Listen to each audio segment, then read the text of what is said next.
Yeah, so context, been in Barcelona for 8 days, leaving tomorrow morning, living in like this kind of haunted looking, very long flat right in the centre of the city. Don't think I've slept this bad since I was like 15. Maybe partly nicotine gum, too many Coke Zeros before bed. Don't know, maybe just out of routine. But nicotine gum and Coke's definitely not helping. And Yeah. we've been scaling like, it's a classic like Chad scale cupboard almost in here. Like the state of it. It's But also no natural light. yeah, that's probably a big one. It's to wake you up. In fact, that's definitely why. And then there's like a dude showering in your shower. Yeah. It doesn't help, does Yeah. it? So you just tweeted about like you're scared of getting older. Fucking hell, you've prepared a lot in the past 2 minutes. Why are you scared of getting older? I just actually think about it so much. I think it's so deep. It's like, yeah, I just don't want to be old. I think it'd be shit. I already feel like I'm getting older, like with my knees and shit, like genuinely. Obviously, it's all relative, but. And then I suppose I also don't feel like I've achieved what I thought I'd have achieved by this point in my life. Even though a lot of people would say it's ridiculous, but it's just probably that element of it as well. Like not wanting to be like a certain point in my life and think I'm still not there yet. I'd rather just get there, even though they will probably never arrive. So that's kind of deep. And then also just like seeing your parents getting old and shit. I always like see my parents and then leave. I only see them like once every few months, and every time I leave, I always feel like sad Yeah. because I'm like, oh fuck, like he actually looks old now. So then if you look at me, it's like a happy-go-lucky 21-year-old. What should I look out for? As an old, I experienced feel like man. you're probably wiser than me already. What did I say earlier? Don't sign long-term contracts. Yeah. Don't chase girls. Let them do that. I would say don't waste money on stupid shit, but I also feel like you should and kind of have to learn. Don't invest in meme coins. That probably is stupid. Where are you going? I think another general rule of thumb, which I didn't adhere to, is when you make more money, it doesn't mean you should spend more money. That's like a general rule, like within reason. It's not saying like fucking live in your parents' basement until you're 50 because you want to invest in the S&P 500. But yeah, I think a lot of people do that on like Twitter.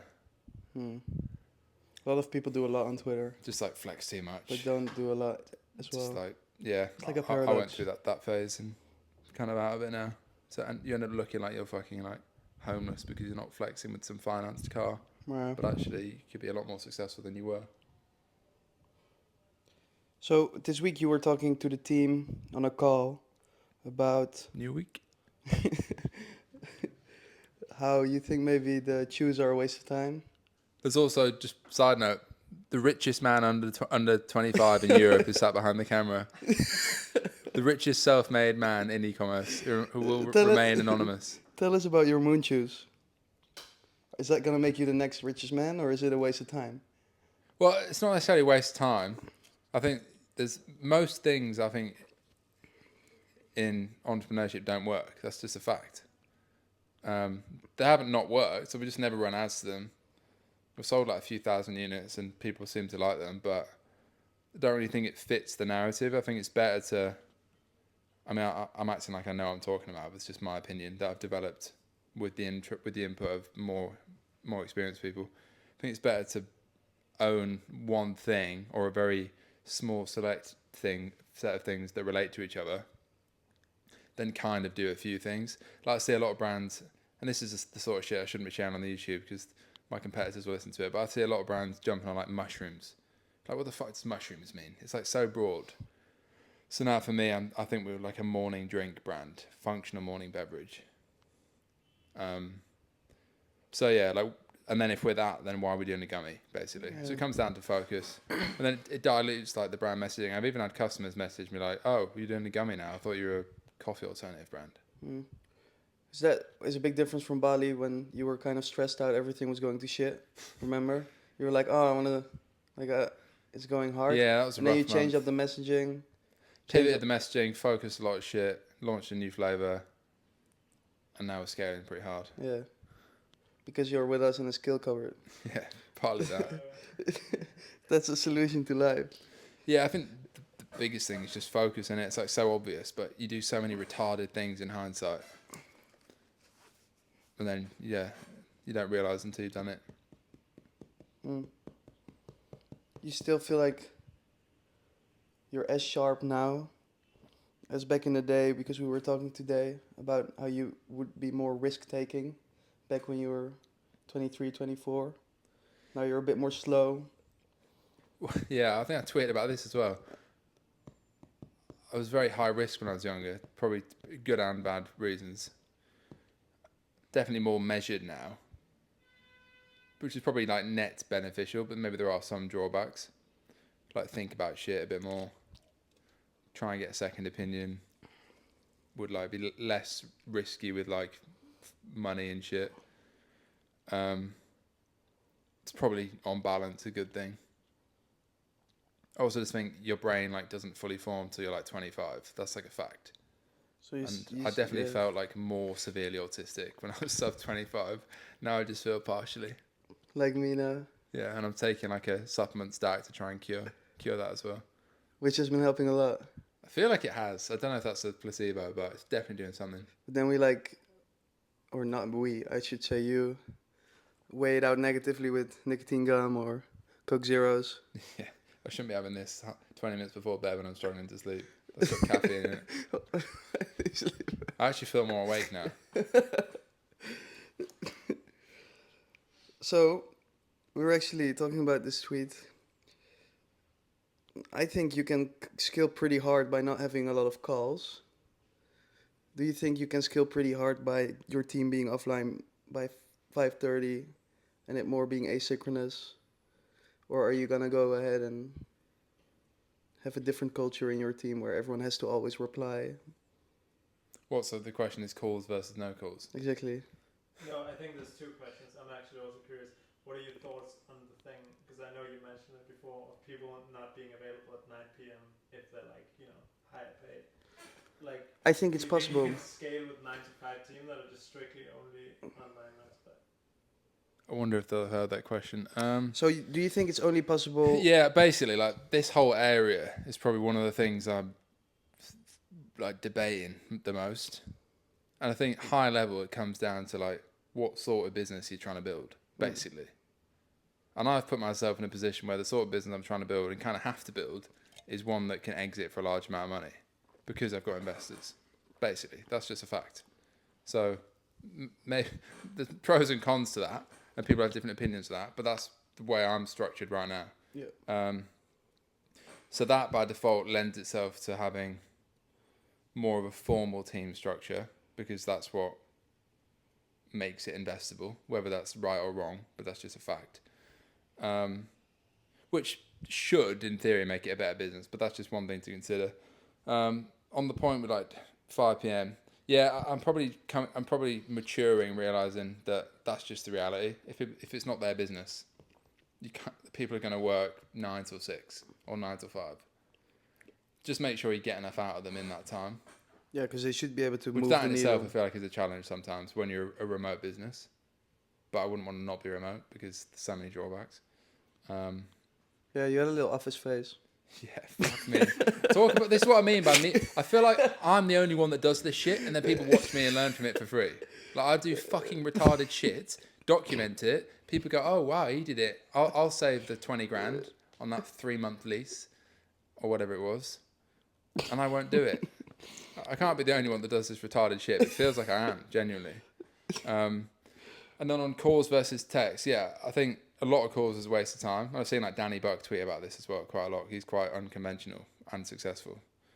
But at the same time, and it may be relevant to the team point, if you are trying to build like a proper team where it doesn't rely entirely on you, the quickest way you can communicate with like a important or senior hire or even just a hire, like 15-minute conversation, you can get more covered than you do in Slack messages.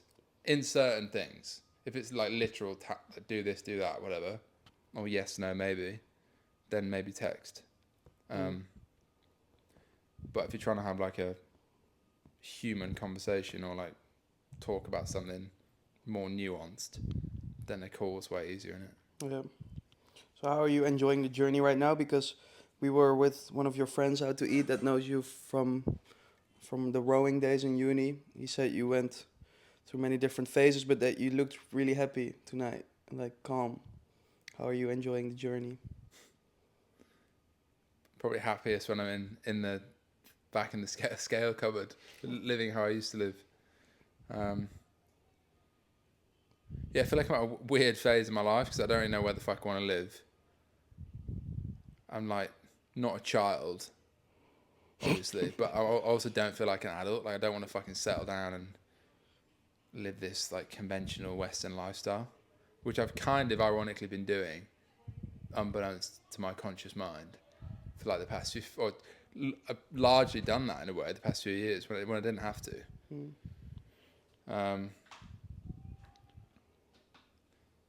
Yeah, basically just want to fucking scale, but I also don't want to hate my life to scale, which is something I realised. Because I was guilty of thinking, oh, if I'm like doing anything else but working. Yeah, but you didn't I seem must- like that. Sometimes in the videos you come over as pretty like pessimistic or down. Like when you're like at home in the skill cupboard. Oh yeah, that's what I'm But saying. you didn't come over like that, so What was in recently? yeah. Probably because I'm not in at home. Yeah, okay. Yeah. So I think location and like environment affects people a lot. Definitely affects me a lot. I'm definitely done with living in central London. Like I just have like negative associations with that now. So what are the top 3 locations as of now for after London?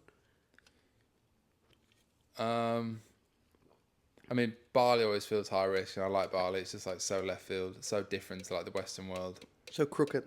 Like I just feel more like excited about existing there. Yeah.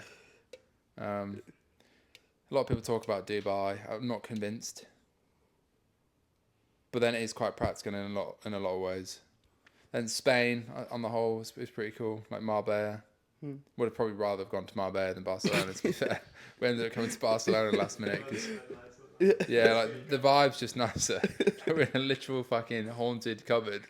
We could have been in like a villa with a pool sunbathing, but next time. Yeah, if you would have helped with finding a... Probably those 3 are like the only like general areas. Yeah. And there's like people have mentioned South Africa all the time. I've never been there, so Yeah, let's go. that'd be quite cool. What else is going on in the business? You're hiring a lot. Just posted on LinkedIn. Hiring a growth guy? No? Like an MD basically MD? to run the business. I basically don't like running a business, to be completely honest. I like starting businesses. You know, this is something I noticed in... And I've finally got to the point where I'm willing to just hold my hands up and say, fuck it, just get someone better than me. It's really hard to get someone better than you.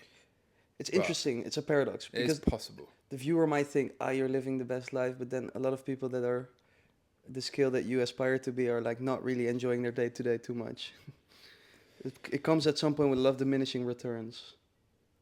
Yeah, I also think as well, like given, again, it's all contextual to everyone's shit. Like, the only good outcome for me, really, in this business is a big exit. Like, that's quite a lot of pressure, but I'm also like, well, fuck it, I'm playing that game, so build the business in that way. And, like, hiring people that can run it without me is a part of that. So why not start doing it sooner? Basically. Like, otherwise, I'll just be like, fuck it, hire as least amount of people as possible, keep it as lean and profitable as possible. But that just isn't, that's not the reality when you take on like venture capital money. It is just different. And there's probably like a whole series of videos there because I've learned a lot about that I didn't know when I went into it. I don't think anyone makes YouTube videos about that. Probably because they fucking can't contractually, but Yeah. What would you then do? Maybe you need to repeat. I don't know how good the audio is, but what would you do if you hire like an MD? What would you involve? What would you focus on after you hire an MD? That's over. probably just like the creative shit. But what does that mean? Like product and brand. It's pretty broad, but like you could definitely spend a lot of time doing that. Okay, but you also hired a product girl. Yeah, well, she's more like technical product developer, Okay. almost like a scientist. So it's not like vision. It's more so how do we Whereas complete me, the I'd be vision. like, well, I think we should do a fucking RCD and scale in Exactly. America. Yeah, okay. Like strategy. High level. And Conning the boat. Yeah, and it might seem quite soon, like scale-wise, but it's more like chicken and egg. I think that is what would help scale to the next level quicker, rather than trying to scale to like 30 million and me being like, oh, fuck, I'm just having to manage people, I hate my life. And then trying to hire someone, it's like, fuck it. I'm going to get to that scale anyway. It's written in the stars, so, and beyond. So I may as well just hire someone now Yeah. that wants to come on the journey. Hmm. Why have you not been consistent with the journey videos? Because I'm a fucking inconsistent, hypocritical piece of shit. Good reason. We'll take it. Probably because it's just not been a priority, to be honest. But that is, again, just hypocrisy. Because I think I wrote down at the start of the year, do a video every week, regardless. I've done like probably average one every 3 weeks. Yeah. What else has been going on?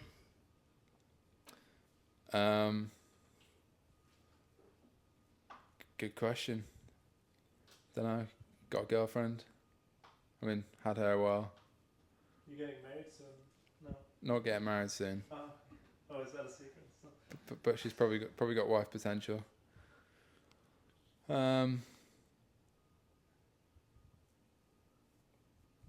Was considering getting rid of my dog. Oh yeah.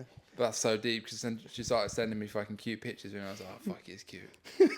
I look back at pictures of him when he was a puppy. I was like, so deep. It's actually so deep. But I just don't know if that fits my life anymore. And then it's like, That would fit the whole marrying narrative. is it fair to have a dog that I don't walk enough, just chills with me all the time? Yeah. I mean, it's a perfectly happy life, but I feel like he has more potential.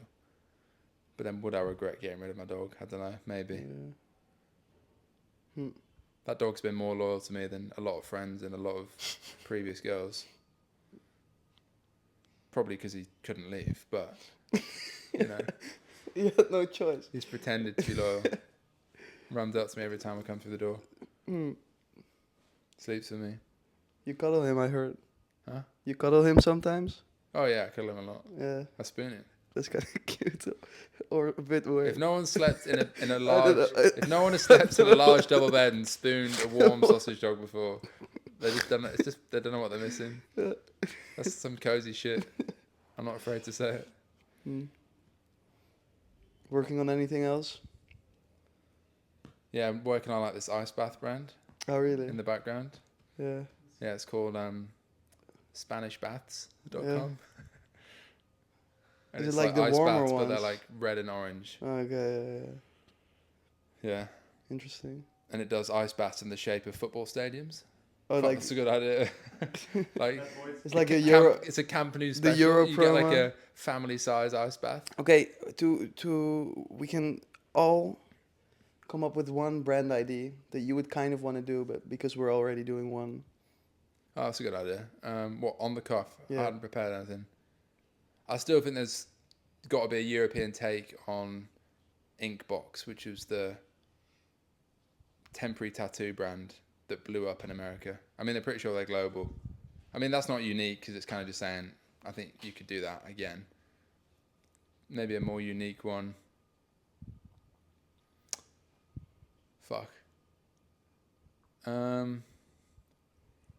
What would I do? I feel like the hydration category is pretty boring still. All the brands look the exact same. Didn't George Heaton just release one? Yeah, again, looks the exact same.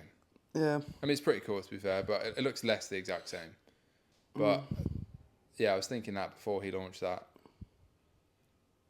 I feel like the protein category is another one that's just super boring. Every brand is like the exact same. Yeah. Like do something like left field, and like controversial. I had this idea for a supplement brand where the angle is, it tastes shit, but it's really healthy, so it should taste shit. Yeah. You know what I mean? Like you want to get strong, don't get like sweetened protein shakes. Like don't Yeah. be a pussy. You could call it like stoicprotein.com or Something like this. You just have to like shut your eyes and swallow. Exactly.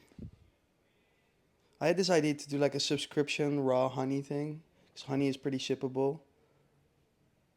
And I think honey could be like a very aesthetic product. Yeah, I do feel like a really based aesthetic, biohacking, like raw food, looks maxing That's like vibes very brand could bright. scale. Yeah. Like a stoic sort of aesthetic.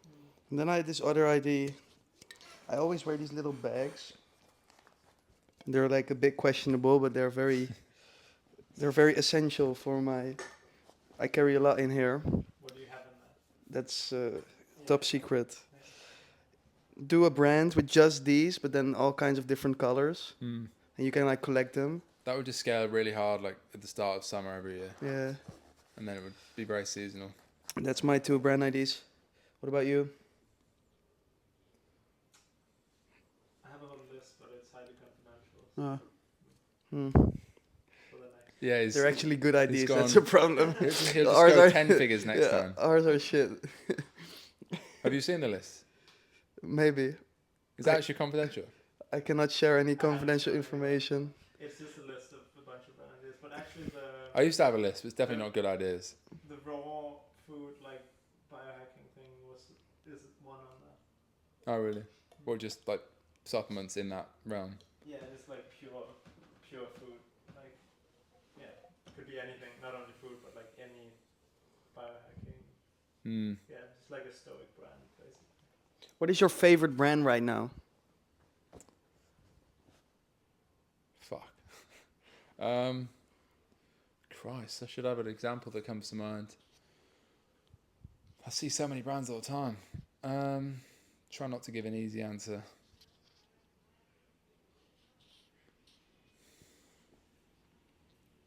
Fuck.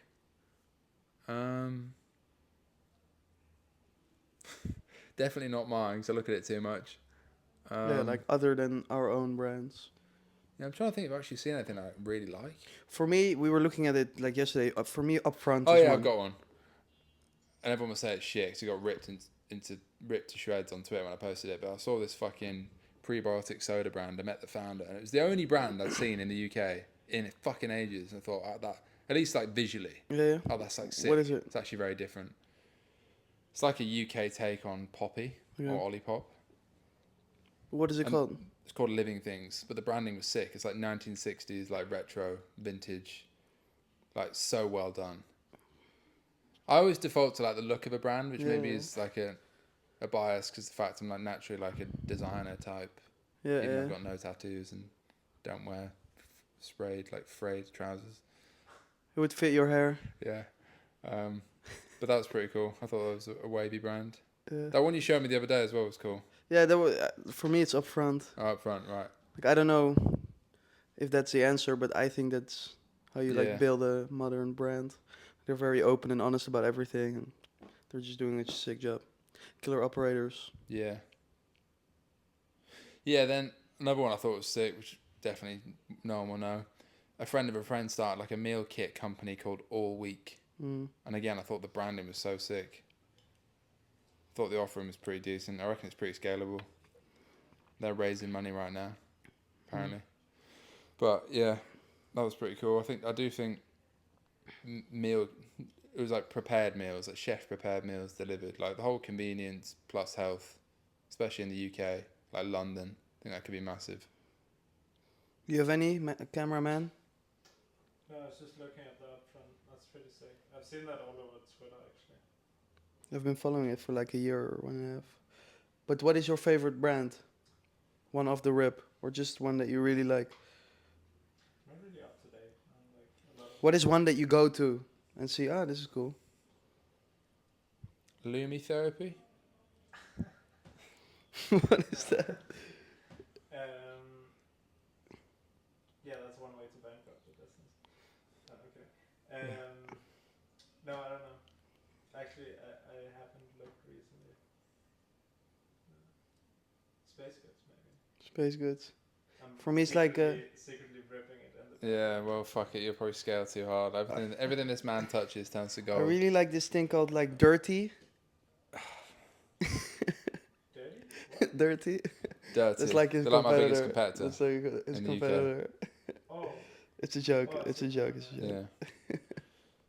I don't even like my own brand anymore. I think it needs I feel like it needs a refresh. I think you do get bored of looking at the same thing every day, don't you? Yeah. And then But you're like, also, you're the only one that does that. Like a customer might see yeah, it 2 times a year, so it's still fresh. yeah. I do feel like my brand's a bit tacky. Like I've been thinking for like the past year, it needs like a brand refresh. It's just so expensive and time consuming, and so much admin to do a proper like brand pivot. You've got to Love redo the the lays. packaging, redo all the marketing, redo every customer touch point to make it consistent, and then it might perform worse because people aren't used to it. So it's almost like if it's working, just keep doing it and gradually pivot and improve, rather than like, oh, I need to do a new logo. And then like the whole 80s thing, like I loved it. I don't think most people get it. So it's kind of like, we spend all this time trying to be creative and do new shit, and Make movies. no one gives a fuck. It's just like a sad reality. But the thing with that is, if we're going to do that, it probably needs to be more like Liquid Death, where it's 45 seconds, a bit more controversial, maybe a bit more like culturally relevant, funnier, rather than just, I think it looks cool. Yeah. So yeah, that's a humbling lesson. You went to dinner with one of the operators guys, no? Yeah, yeah. Well, Did you learn anything? I there? didn't. I mean, Sean was sat at the other side of the room, but a long table. Moyes was meant to be there. He didn't come. Did you learn anything that night? Probably that Americans think bigger than Europeans. So what, his numbers or skill in his head was just Well, yeah, different? but like there was a few Americans there. They're just more optimistic, and like the UK attitude. I think it's so hard to actually be a founder in the UK. Yeah, I fucking lived there for like 5 years. Well, London for like 5 years. Like, I feel like even the founders give off like a fucking depressive vibe. Okay, i.e. me and other people. They're all just like, oh fuck, it's hard, isn't it? Whereas the Americans are like, yeah, just like raise a fucking fund and start a brand and scale to 1 billion. Like fucking Aaron with Breeze. Like you speak to him and you think, fuck me, I'm thinking too small. Whereas I speak to like some UK dons, I think, Jesus Christ, this is hard. So yeah, maybe that. Anything else interesting happened in the time you were in England while we were away from Bali? Do you think London has gone to shit? Controversial topic, like everyone says it has. Yeah, like the whole rhetoric. I mean, to be fair, it's not just like money Twitter. There is like a general. I mean, like the UK elections in 2 days, and like even like the average person, I think, is realizing like, fuck me, country's gone to shit. So it's definitely true.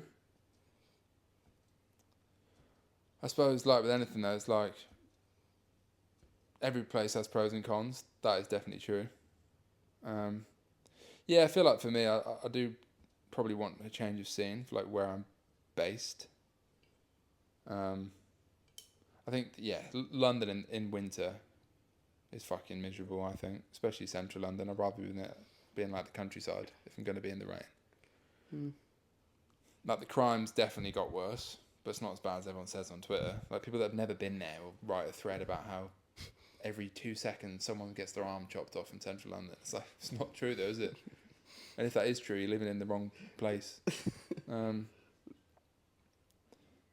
Yeah, I mean, be careful what I say, but I do think like a lot of the political agenda that's being thrown on people in certain controversial areas is a bit mad these days around certain topics, which is definitely very, very Western and very UK.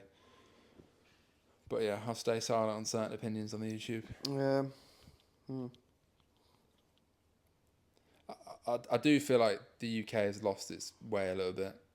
I think a lot of people are saying that. Doesn't really feel like a prosperous country at the minute.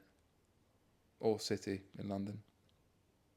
I don't know if you look at it like this. Feels like costs a lot, doesn't really give much back in return. Yeah. Maybe it's similar to the Netherlands. I look at the Netherlands as like the perfect country. Maybe it's the same for like Denmark and the UK. Like if you are like 35 and want to settle and have kids, but between like 20 and 35, there's nothing that you can get in those countries that you can get better anywhere else in the world as a young person trying to make it. Yeah, I think I probably do agree. That's a good general consensus. Okay. Maybe last one. You have any more thoughts or ideas that I should implement for my brand? Scaling I jewelry. feel like you definitely know a lot more than I did at your age. You probably know more than I do now in some ways. I just feel like I'm fucking winging it half the time. Like my brain's shrinking over time. I think everyone is now. Just winging it. I mean, yeah, I think like jewelry is very much like a first order profit game, isn't it? That's the difference with my business. Like we're not first order profitable, but it's heavy subscription, and so it's a very different model. But you gave me. I think just bundle and bump the AOV. It's like I said to you before, do sterling silver. Like AOV's biggest challenge in first order profit businesses. So we're more on offer. AOV, but also like actual gross margin dollars per order. That should be the main thing. Because something like sterling silver as a percentage is always going to be lower because it might cost you, I don't know, 30 quid to make, but you can sell it for 200 as opposed to 1 quid and sell it for 50. But that's still 170 quid gross margin as opposed to 40 quid gross margin, for example. So you mean like product type or like offer where we, like I'm testing an offer now? Yeah, I think probably both. But then another thing I've realised is, and Sean Frank from Ridge talks about this, you think you can launch like an entirely new product for your brand, and then you realise that I thought when I launched the nighttime product, AOV was going to double because people would bundle. Then I thought when I launched the gummy, fuck it, AOV would go up definitely like 20%. Literally didn't move at all. And because like the algorithms you've built into the business, like the ads you've run for the past 2 years, it's all for like one other thing. So it takes fucking time to build, like, to change the economics of the business, basically, in my opinion. They've killed it with the rings. Yeah, like they launched like rings, but I think luggage. They scale it separately from the wallet. It's like a different target. Yeah. That they're reaching it's with like the rings. Truly incremental. So they like doubled the TAM, or I don't know if it's doubled, but the TAM just got way bigger because they're also selling rings. Yeah. It's kind of the idea I just did. Yeah, like I've not really given. I talk about my secondary products, like nighttime gummy. I've never run ads to either of them, so it's not really a fair test. Which could maybe unlock it's worth doing a that. new. It's more just a focus thing. But yeah, I think AOV. I mean, it's really just a game of spend more, keep your CAC down, increase margin so you can spend more. It's like pretty simple at the end of the day. It's so simple, but really hard. Exactly. Unless you're Simon, and then it's really easy. Bleep out his name. Yeah, we're all anonymous, especially we. Yeah. Yeah, nice. So hopefully that was useful. Has this been a document in the journey? I can't call this a Q&A because people just say it's like clickbait. It's been episode 70, I think, of Doc the Journey. I should have done like 110 episodes by now if I've been doing it weekly because it's been over 2 years. May 22 I started this series. I've definitely scaled past in terms of episodes. And probably views. Views per video. Yeah. That's a real sad sight, isn't it? The student overtakes the master in all areas. But not that I was ever a master. That means you're a good mentor. It's like Drake and Lil Wayne. It's a good handshake. Yeah. So on that bombshell. Good night. Subscribe to the semi-existent pod. I'm just going to keep churning these out. And one day I'll either be filthy rich or it'll be fucking hilarious when the business fails. Hopefully it'll be the former and I'll have to make it so because I'm putting it out on the internet. It both makes for a good story. On that bombshell. Good night.